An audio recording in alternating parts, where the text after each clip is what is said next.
Hello, it's Claire here from Comeback Writer. So I'm going to share with you today. I have this. I'm always thinking about these things. I have a very curious mind, and what I'm working through at the moment is I'm really working through how it is that a narcissist keeps you from love. So what happens when you're with a narcissist is really you are entirely focused on them. Okay. And this is on a conscious and a subconscious level. Okay. So at a conscious level, right, you will know that there will be expectations of you. The narcissist will expect you to see them on certain occasions. They will expect you to get them big gifts. They will expect whatever it is that they expect from you. Okay. That's between you and them, and that's an individual thing. But they will have expectations of you, okay?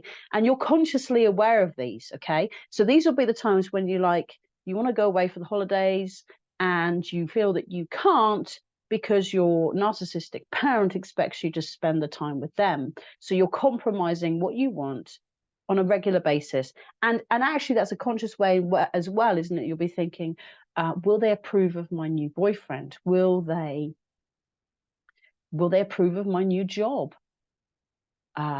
Will they like my new haircut? What will they think about my clothes? Now, it's not like consciously to the fore, but what I found, well, I speak from my own experiences. If I was seeing my parents, I had a different kind of filter on. I had a filter where I was like thinking all the time, if I knew I was seeing them, it was like, what am I going to wear? Oh, I'm going to have to put some makeup on. Oh no, I feel like I've put some weight on. They're going to tease me about that. They're going to give me a hard time about that. Should I tell them about my new job? What are they going to think about my new car? All these things going tick, tick, tick through my head. And if they were coming to visit me in my house, the house would have to be immaculate. It would have to be just immaculate. And then they would still find something wrong. So even if the house was perfect, even if it was a brand new house, right? No one had lived in it before, and I'd only been living there for 2 weeks, and I'd put everything away and everything was immaculate, they would find something to criticize about it. So it'd be the color of the walls or the size of the living room or something. So my mind all the time was thinking, are they going to approve of this? Am I going to get a rough time for this? Are they going to give me like a difficult time because I'm not wearing makeup, or because I should have washed my hair yesterday, or all these things all the time? But on a subconscious level, they take over your mind. They take over your headspace in a way that you have no comprehension until you break free from it, until you've healed a certain amount, until that space is liberated. Because it's like crowded in. There's no space for you there. There's no space for what you want, because your mind is occupied with trying to earn their love and approval.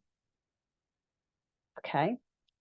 So everything goes through this filter, and it might well be that you potentially don't go for opportunities with your job or with new relationships because you're so concerned about what your parents will think about it.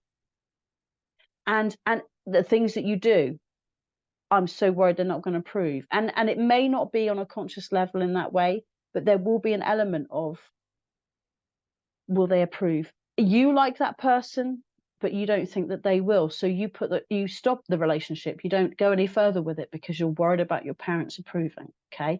And they become everything. They are everything to you.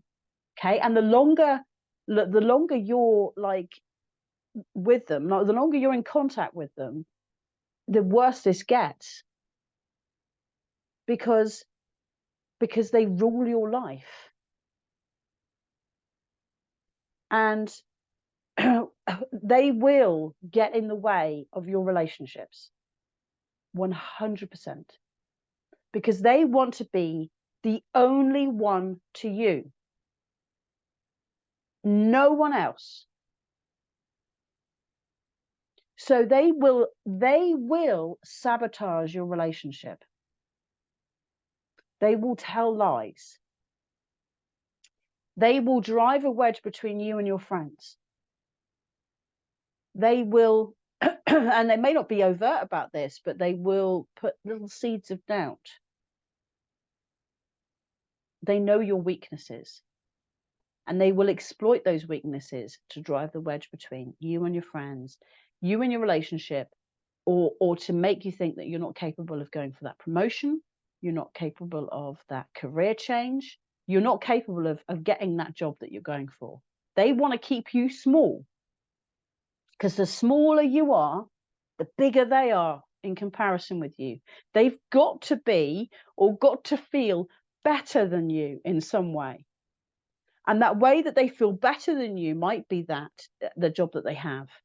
It might be the relationship they have. It might be the size of the house that they have. It might be the car that they drive. So I remember when my dad went through this really weird stage, okay? And I think what he was trying to do was he was trying to like, what he wanted to do was be a witness to his children's misery when he died. And I think it backfired royally on him, actually. And at this time, he was also moving out of his house. So I think he took this as the opportunity to, first of all, get rid of some of his stuff. So have a clear out, but not really, he didn't have to bother actually getting rid of it. And also he could just be like, just taking a look at all our reactions about him doing this to see if we drew the parallels between, oh, this would be what it'd be like when dad dies. Okay. So I have a sibling, and I have I have a brother and two half brothers. And what happened was my dad invited them all round and effectively said to them with a selection of his stuff, not all of his stuff, help yourself, whatever you want, take it. And they did. They took it. And I don't know what their reaction was with thinking about, this was his demise, this would be like when he died or anything like that. But I don't think he got the reaction from that he wanted. So I'm his only daughter, right? And that's why I'm selected as a scapegoat. I think because he doesn't like women, he didn't have a great relationship with his mother, and that then has extended to his own daughter. So as the only daughter, I wasn't offered any of the tools, even though my husband is a very practical man and he would have loved some of that stuff. He wasn't offered. It had to be just the boys only. And my father gave me his degree certificates. Okay. Degree in engineering or something, I don't know. And I remember thinking at the time, this is very peculiar. So my brothers get all the tools and all the useful stuff. And some of the tools I might have been interested in, actually. They get all that stuff, and I get his qualifications. And that's it. That's all I had. Just his various certificates and what have you. And I remember at the time thinking, this is strange, but okay, whatever.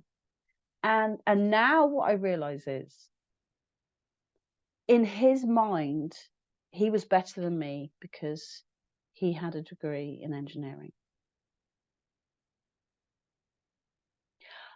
And this might have been, I dropped out of university the first time around, and I didn't go back and complete it until 2007, something like that. So several years afterwards, I actually completed my degree with the Open University.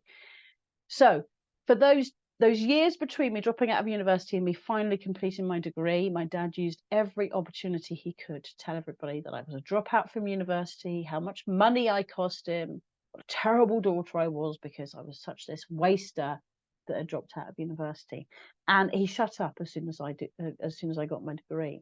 So when he gave me his degree, that was his little stab at me to say, I'm better than you. I got my degree, you didn't get yours, you dropped out. Which I didn't work out for several years later. So they've always got to be one better than you. They've always got to feel like in some way they're superior to you. Okay. But they don't want you to have a happy, peaceful, love-filled life. They don't want that for you. They want you miserable. They want you small. And they will do everything they can overtly and covertly, to sabotage any relationships that you might have with anybody else. So we once went to visit a friend, and this is a prime example of what they do. We went to visit some new friends, and there was 2 friends, and myself, my husband, and my son. And we were having dinner, and my son was talking to one of the ladies. Let's just call her Sam, okay? She's called Sam. And this other lady turned to her, and she saw the fantastic relationship that Sam was having with my son. They were getting on really, really well. It was lovely to see. And all she said was, "Oh, look at that. You're going to be Auntie Sam." And that was it. That's all she said. And from that little comment, Sam just separated completely from my son. So what if it had been left to naturally evolve? They would have had a friendship. They would have spent time together. They would have enjoyed spending time together. But just from that one little comment, which got to Sam, it was like her Achilles heel. She didn't want to be Auntie Sam. That's not what we weren't asking anything. We were just having dinner, and they were getting on really well. But for her, she heard Auntie Sam, and she probably heard, oh, babysitting duties, like obligation. I'm going to have to see him. I don't really have the time for a child in my life. I don't want all of these. I don't want to feel pressured that I have to babysit him. I don't want to feel pressured that I have to see him. You know, all this stuff went through Sam's mind from that one little comment.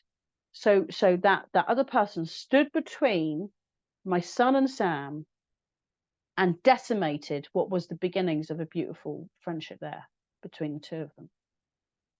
And that's what they do. Because ultimately what this other woman was terrified about was that Sam was going to go off with Joe, and they were going to have fun together, and it meant that she was going to spend time with my son, and then she then wouldn't spend time with Sam. So my son was going to take Sam away and be a bigger priority than she was. So she had to destroy it. She had to destroy it. Not with an overt, oh, look, you know, like, I don't know, whatever lies she might have told about my son. With a little snidey little comment, and she got right in between them. And it was devastating, because I could see the switch. I could see the change in Sam from the time when before they were going on really, really well. And then as soon as she said that, I could see the switch in Sam, and she just went cold then and distanced herself immediately. So they're not overt about it. But then you see this other woman might have gone away, taken Sam to one side and said, oh, I think Claire's son's a little bit of a brat, isn't he? Did you see how he just helped himself to the strawberries? And did you see how he asked you to have more orange juice or whatever? Just to be snidey. So I really want you to understand that. They get in your way. They get in the way of everything in your life. So me personally, I think the most important thing is love, right? So the most important thing is to have genuine loving relationships around you. Okay, that's the most important thing, I think. And the narcissist will get in the way of everybody who comes anywhere near you. Anybody who you might care about, even a little bit. And they will decimate those relationships. If it's already established, they will do all they can to destroy it. And even better for them is if they can destroy it before anything starts. And it's all because they want to be the center of your world. And they're not happy. They don't want anybody else in there. They don't care about what's best for you. They don't care about you being happy, finding love, being peaceful. Or I mean love in relationships and love in friendships. It's just love, whatever. They will stand in your way of all of it. But not only that, not only will they stand between you and love from other people, they will stand in the way of your career. They will stand in the way of your health. They will stand in the way of your confidence. They will stand in the way of your peace.